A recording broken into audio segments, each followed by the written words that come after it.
Hello everyone and welcome back to the 12 on what is a rather miserable day. The rain pouring down. I'm not quite sure how this campfire is still going, but hey ho, we'll take what we can get. So, all change on the Arti side of things, and unfortunately it's going to mean that I can't now show you the end of the Red series. It would seem silly to post stuff now, given that the change is the magnitude of the change.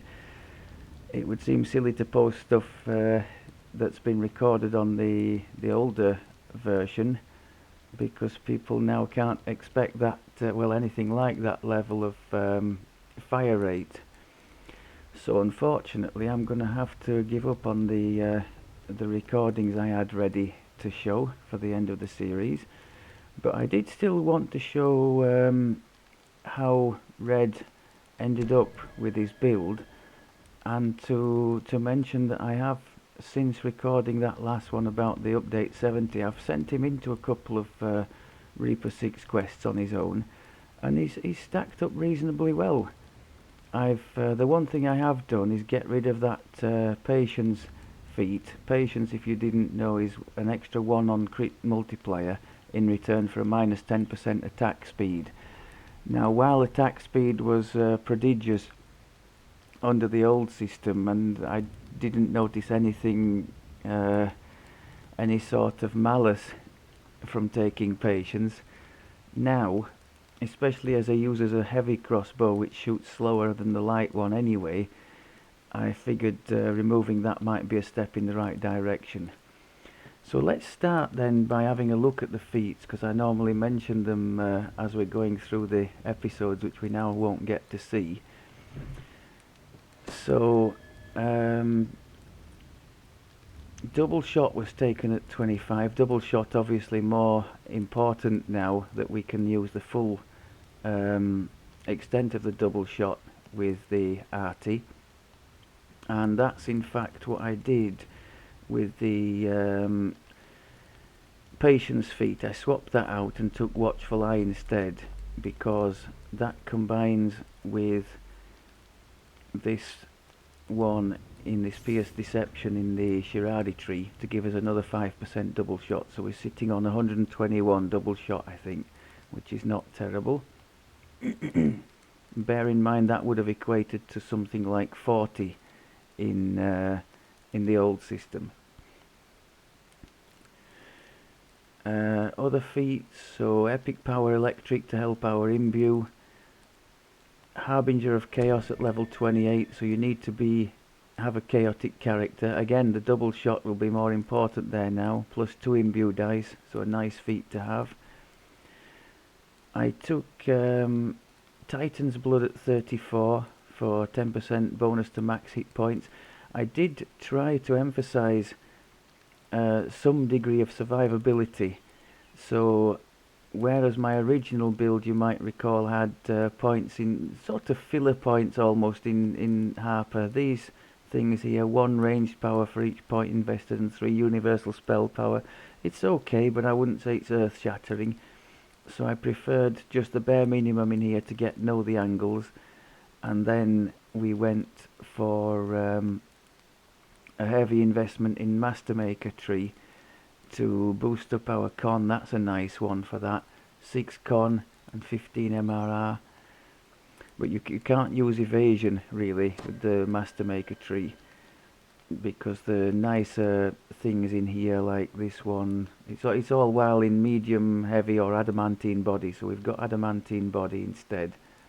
But we've got some nice repair ramp there, more hit points, more repair ramp, more hit points, just more survivability in general in this tree.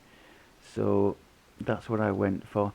There is of course the expensive but very nice extra reconstruct there. We already have it as a spell here.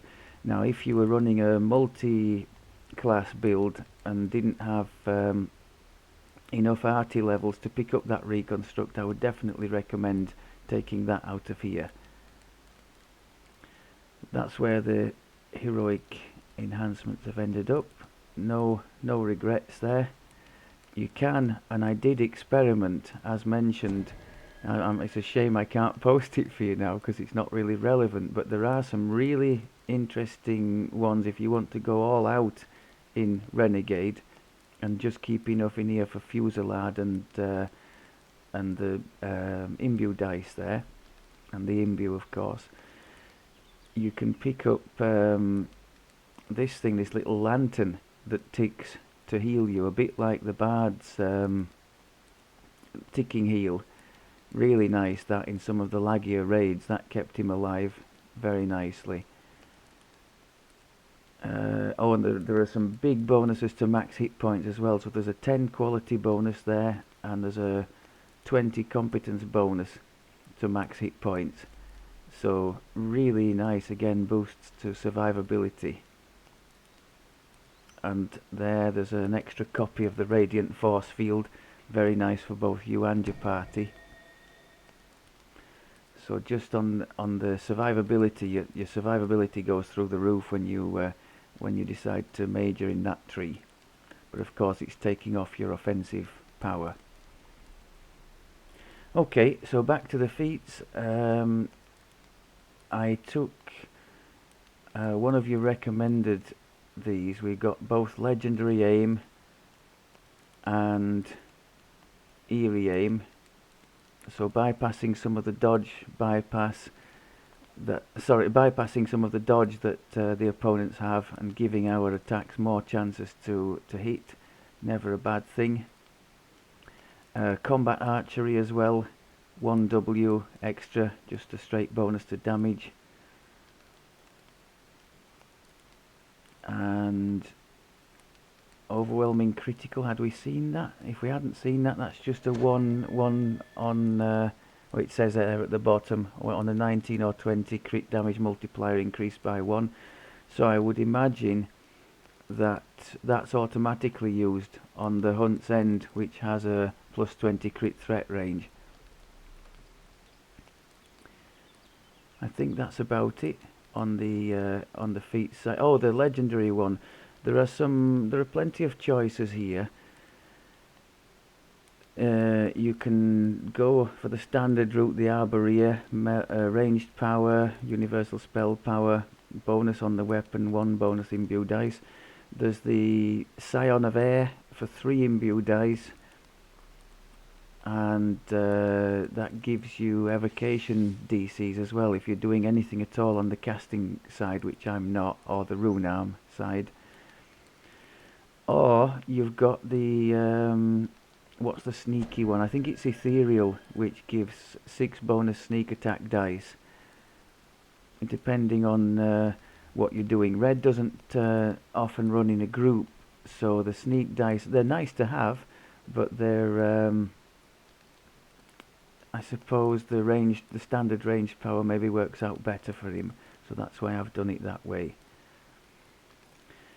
We could have a little look at where we ended up with the he's ended up with a half decent armor class between his martial past lives, the adamantine plating body, and extra armor class in the renegade tree.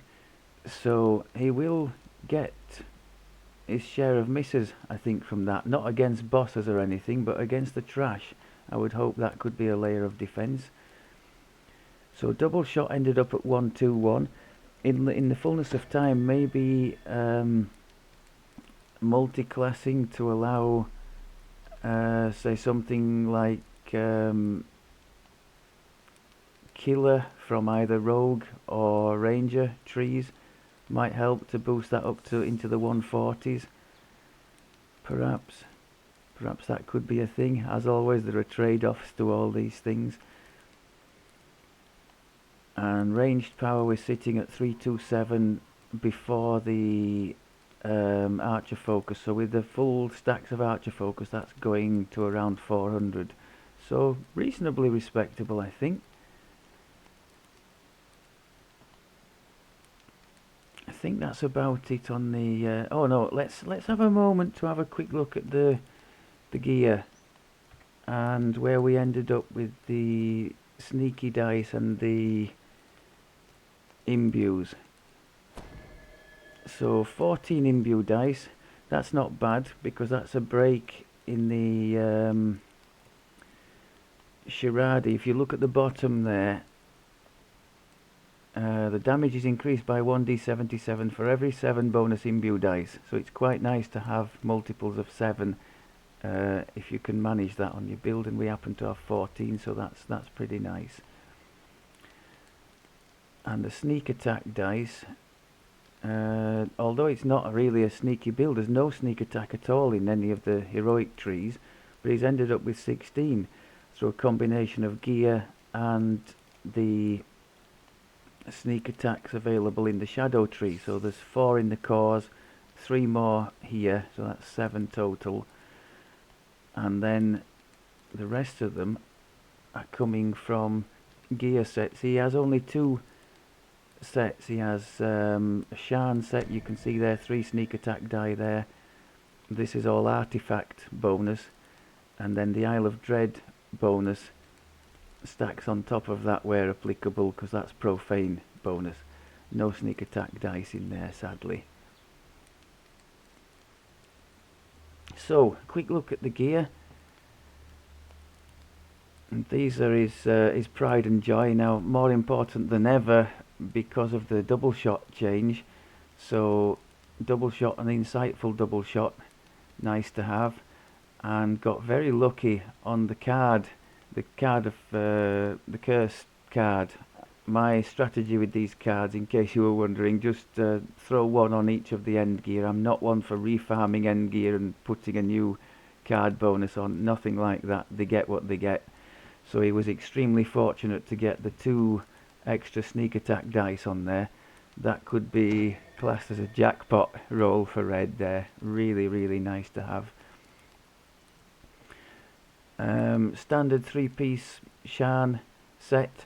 Again, very fortunate to have the Reaper bonus on the hat here. That's one of the reasons I haven't changed him to a 3-piece Dread Stalker from Dino, because that Reaper bonus is quite nice. So hat, gloves, and armour, obviously docent from Shan. And then we've got 5 pieces of Dread Isle, of which the nicest piece is this one from the Skeletons in the Closet raid. You can only get it out of that raid, and you can see at the bottom there you can craft some really nice things on it. Again, the pride of the things there is the 2d6 profane bonus to sneak attack dice, which he hasn't got from anywhere else, so that's helping towards his sneak attack dice total as well.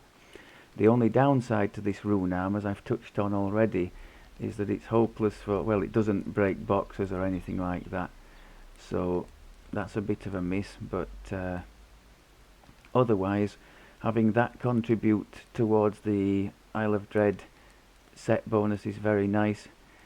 It would be nice in time to get out of the Skeletons raid a raid repeating crossbow for him, which would be a bit more damage, and that too would contribute to the set, which might allow a bit of a rejig of the gear. So at the moment we've got 1, 2, that's for his electric power for the imbue, 3, that's a reasonable defensive item. Spell saves you don't find on many items. Spell resistance is quite nice. And we've got a little bit of extra repair spell crit damage, and the legendary moment to moment from the Vecna chain, really nice one to have on any build that's using action boosts, which he obviously does here with the Fusillade. That's another piece from the Dread set, self-explanatory that one. The reconstruct and repair law for his heals. Another nice augment from Vecna there, the Art of Sabotage. People have commented quite rightly that it would be nice if it would be all called one thing, that is the armor piercing augment. So nice to be able to slot it in, but it would be nice to have it all, you know, phrased the same way for ease of reference. There's altogether too much of that in the game for my liking. These things sort of masquerading under different terms, so people are confused as to what they do. Some degree of uniformity there would not go amiss, in my opinion. And the last but not least is the artifact, the dino bone necklace. The most important piece on there is the what is it? The Relentless Fury, which is a nice one to have. He's got quite a nice little trinket here from one of the Illithid invasion quests. The quality dex isn't much for us, but quality deception and quality seeker stacks with everything else we've got. And the Sapphire of Greater Heroism is nice to avoid us having to scroll cast Greater Heroism at the start of the quests. Also on there, a second very lucky one from the cursed cards, the True Seeing. So he doesn't have to mess about casting that from a scroll, and doesn't have a mischance against opponents who are either blurred or displaced or that kind of thing. So that's a really nice one to have. That's why I was particularly keen to get that one back in here. A nice little ring here from the it's the planar eyes chain down at the bottom of the Margrave quad, isn't it? So Deception and Seeker, very nice. You can't, to my knowledge, augment either of those on, so I was keen to excuse me, to get that on the ring. You might have noticed the eagle-eyed of the others Deception on the necklace here as well. I'm going to take that off and replace it with Repair Amp when he changes away from a Warforged to a fleshy, still doing this build. His armor will obviously have Healing Amp on it, so he'll need a source of Repair Amp, and we're going to put that on the necklace. The boots are quite nice for such a build. So we've got quality intelligence, which helps his attack and damage and his trappy skills, and the potency helps with both heals and his imbue damage. Another half decent curse from the card deck there. Not amazing, but a bit more electric spell power isn't bad for the build. So I'll happily take that. And I think that's about it for the gear. So 3 pieces of Sharn, 5 of Dread, and rounded out with other tasty bits as he sees fit. I mean, some people will go as much as 4 or even 5 set bonuses. So there's plenty of room for improvement there, but I think that's all right for Red. And just as an aside, you know, for all this panic in the forums at the moment, I've tried a couple of quests now on Reaper 6, which is pushing the limits for Red, and he did okay. I haven't noticed him being slaughtered compared to what was happening in the past. So for those of you who want to continue with the Arti, I think where there's a will, there's a way. I was going to just try one more quest before we call this series a do. I'm sorry, as mentioned, that I'm not going to get to show you some of the other bits. I'd done a run through the Haunted Halls, which was quite nice in Evening Star, among other things. And I'd done a bit of a comparison between the sort of glass cannony build, which put like you can see here with the battle engineer, but also the rest of the points in Harper, so for the maximum power, spell power and ranged power. And then I'd gone all out in the Master Maker, showing you that little lantern ticking heal, and the two reconstructs, you're in a really good position there for as far as not dying is concerned. This is kind of a compromise between the two. Some degree of survivability. I mean, 2,500 hit points isn't terrible for a ranged, I don't think, especially given that we're not benefiting from either of the anything like this competence bonus to max hit points or the quality bonus. The only bonus we've got to our max hit points, as mentioned, is the Titan's Blood, taken as a level 34 legendary feat. So I think we're doing okay on the survival side without compromising too much on our offensive power.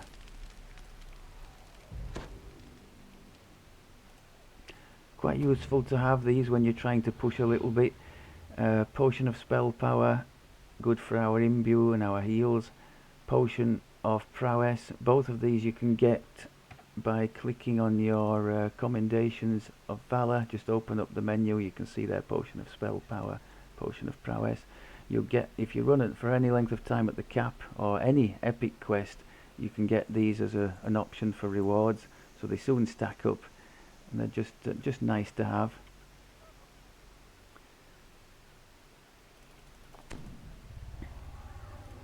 I think that's everything done.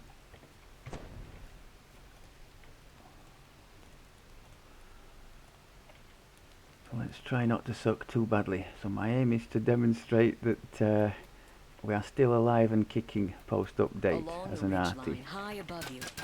Single target damage, as you can see, is still very much there. Yeah.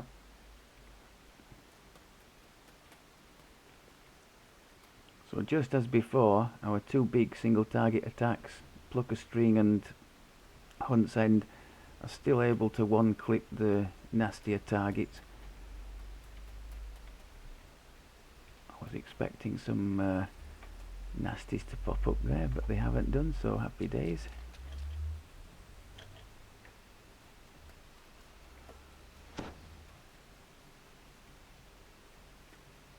Through the brush ahead, you hear a guttural voice calling for death to intruders.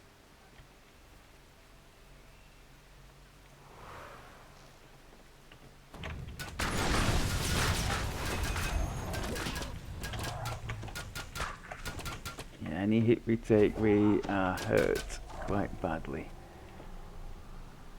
But that's the nature of the most ranged builds for you. See, one clip again, and the Carnage Reaper is history. Trying to avoid spawning any of these nasty scorpions where possible.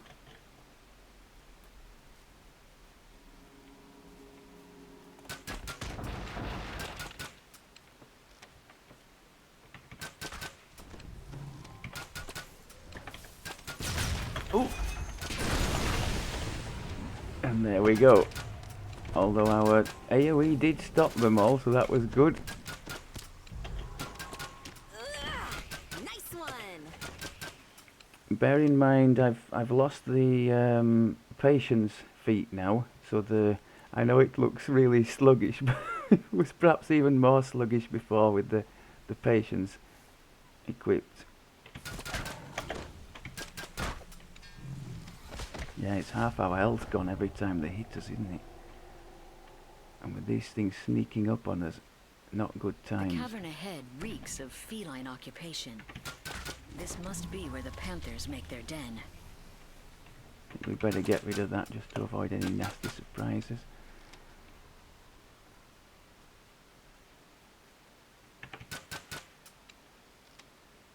Any more for any more? I think there are. I'm almost sure there are. Show yourselves. Down they I should perhaps be boosting here.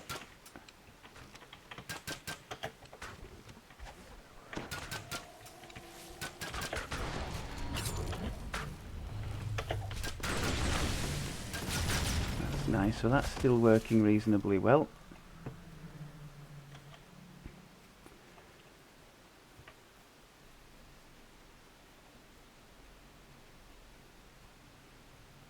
The jungle canopy gives way to a shrub-filled clearing. From the southwest comes the tang of salty sea air. And this is one thing they've added recently to this quest, these trail markers. A nice little quality of life in here for those of you newer to the quest. As the So salty it is tang easy in to the get air grows sidetracked stronger, here. you notice a bamboo bridge crossing the ravine. Perhaps it leads back towards Henrita's camp. I think I'm right in saying it's one of the free-to-play quests as well, so it's one of the ones newer players are most likely to But it is you must warn Henrita of the go danger to into. Stormreach. With luck, you can make it back to camp without encountering any Droam forces. So to have it a bit more user-friendly is not a bad thing, I don't think.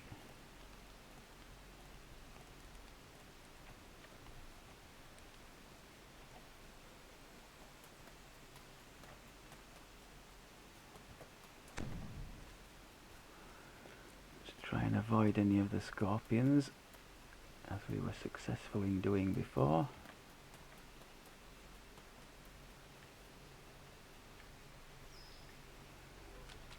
At least we've cleared the cats out. We just have the Droam to deal with on this pass.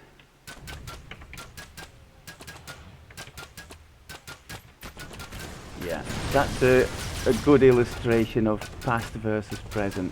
That was boosting, and even then I wasn't quick enough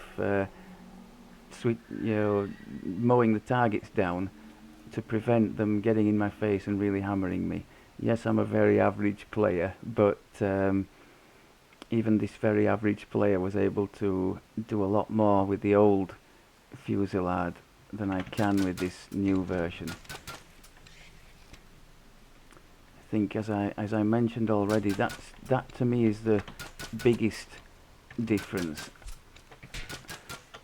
The inability to react quickly to these large groups, and you quickly become overwhelmed.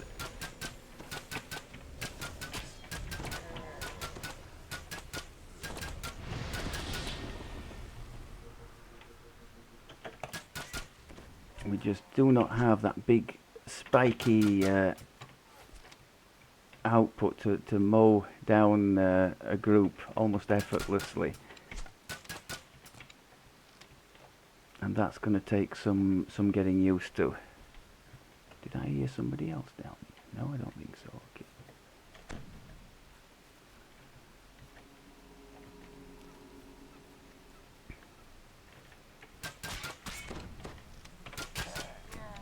The Fusillade just isn't what it used to be, that's for sure.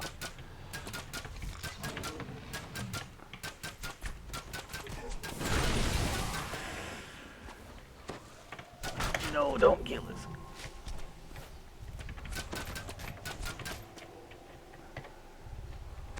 Yeah, I think there's some justification for my going a little bit more to the hit point side, because several times already I would have been in real trouble with his original hit point pool.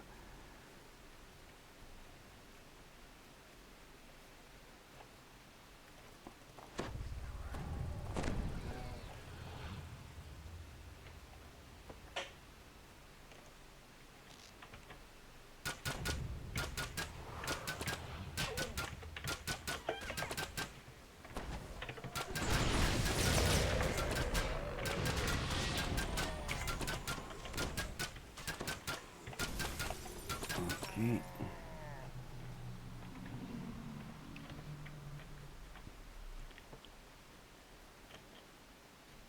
Is that it until, I think that might be it now until the turn here.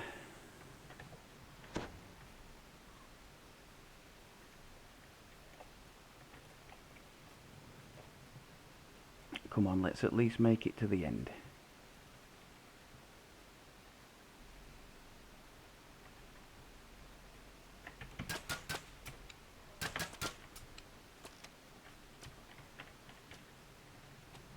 Come on then, if you're coming. They're not, they're waiting for me.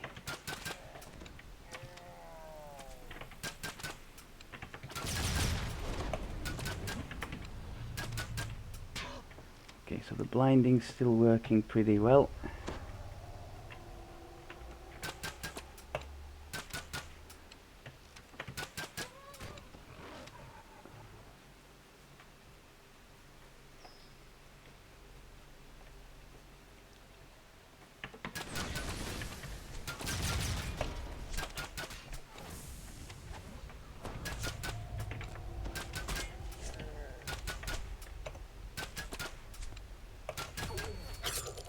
Crikey, he hit me when he was blind.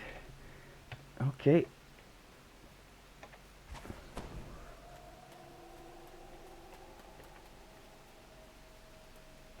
Crumbling ruins rest on the plateau above. While the stones are ancient, the tents and banners around them are not. Oh, go away, Mr. Vengeance.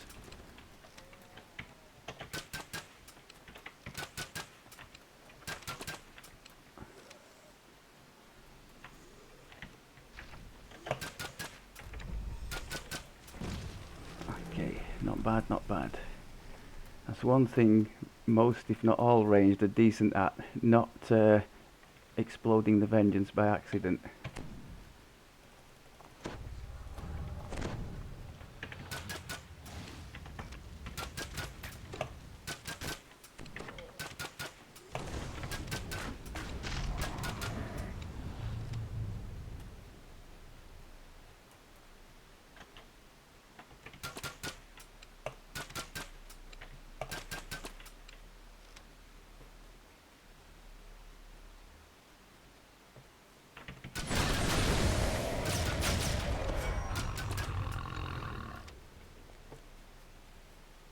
Okay, so we made it to the end. Let's put That was our fun. I look forward to working with you boss in the future. beating weapon on.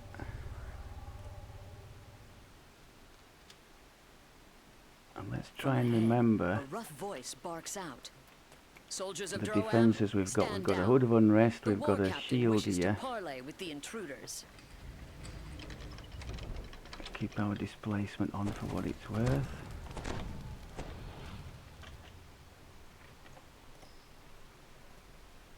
And let's try to survive.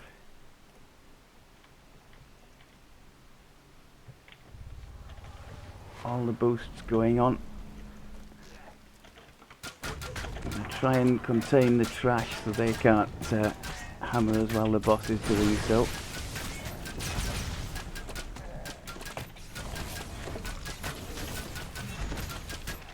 We do have decent single target damage, especially with this bow. This has some shattered device filigree in it.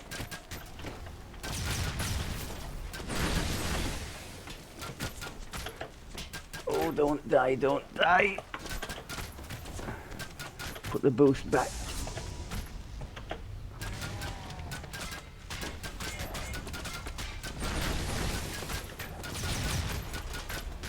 Ilos Rogue dead. Okay, I will take that. Droam has vanished. Their invasion So of again, Zendikar was slow, the nice enough perhaps to reconstruct give heal Stormreach time can to go prepare quite for well war. through the Reaper nerf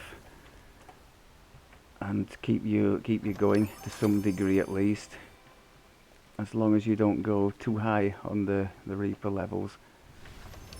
I think I've seen enough. I mean, you obviously don't know the level. That's the highest I would push it to with Red on his own, and that's a reasonably recently redone legendary quest, isn't it? So difficulty wise, that should be a fairly good barometer, and I was certainly not doing amazingly in Reaper 6 before the changes with Red. So I'm cautiously optimistic that the build is still viable as is, and maybe in time, once we have a bit of a tinker around with things, we could improve it to better take advantage of the current circumstances. I'm just only sorry that this brings an end to Red series. I guess you could maybe call it Red ruined, but not for the wrong reasons. Not because the build will be shelved on the back of the changes. I think I've seen enough there to know that I can compete at the same level that I was doing before the changes. I just have to learn to adjust my approach a little bit based on the fact the Fusillade will no longer get me out of a really nasty spot I've put myself in. The heavy hits are hitting just as hard as before. The boss damage, I think people have said already, is higher than before, and I think I would concur with that. And for a character that is squishy, especially if going alone, to be able to switch a boss off that much faster is something nice to have, so I'll take that. Okay, I think that about does it. Sorry for the truncated series this time, but it just doesn't make any sense in my eyes to show you things now that are completely irrelevant to the current game engine. So sadly I'll have to shelve those, and I guess we'll look to pastures new. Coming up in the future, I have a series of recordings based around the caster druid, because it's occurred to me, although my main character is one of those, we've only ever shown the Blightcaster here on the channel, and as it has quite an interesting levelling path, I thought maybe that might be nice for one or two of you to see, especially those who've never tried the class before. Okay, thanks very much as always for looking, and I'll speak to you soon. Take care.